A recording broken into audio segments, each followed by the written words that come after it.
Est-ce que El Jadida, c'est une zone à risque? Est-ce qu'elle peut s'attendre à un tsunami? D'accord. Bonjour, donc Frédéric Léon, professeur à l'Université de Montpellier. Donc, je collabore avec les collègues de l'Université d'El Jadida sur un projet de recherche visant à évaluer le risque de tsunami El Jadida. Alors, El Jadida, comme toute portion littorale du monde, est exposée à des phénomènes de submersion marine.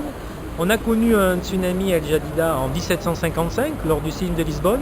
Et actuellement, on réfléchit sur les conséquences pourrait avoir un phénomène de cette ampleur sur la ville. Alors c'est un phénomène qui est extrême, très rare, mais on peut s'attendre à des phénomènes moins violents pour lesquels il faut quand même se préparer. Et se préparer à un tsunami, c'est développer des schémas d'évacuation et informer les gens sur les réflexes à adopter, notamment en cas de retrait de la mer. Si la mer se retire, après un séisme, ça c'est un signe qu'il faut savoir interpréter. Et le réflexe qu'on doit avoir, c'est chercher refuge sur des zones hautes, sans paniquer, à pied, et se préparer à ça. Donc tout l'objet de notre travail, c'est de réfléchir sur justement ces schémas d'évacuation pour réduire le risque, bien sûr en collaboration avec la sécurité civile et les autorités communales et locales. Merci. Merci bien.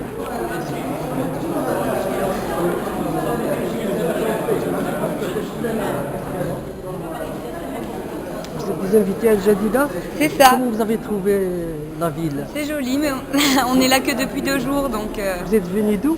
De Montpellier. Montpellier. Oui, on est des étudiants qui ont bien aidé pour l'organisation du jury. Si vous avez quelque chose à dire à propos de notre ville, allez-y. Non? C'est la première fois que... C'est la première fois? Déjeuner sur la plage. Comment vous avez trouvé la ville? Non? Bien. Agréable. Moi, c'est nouveau, je ne sais pas. Alors soyez les bienvenus.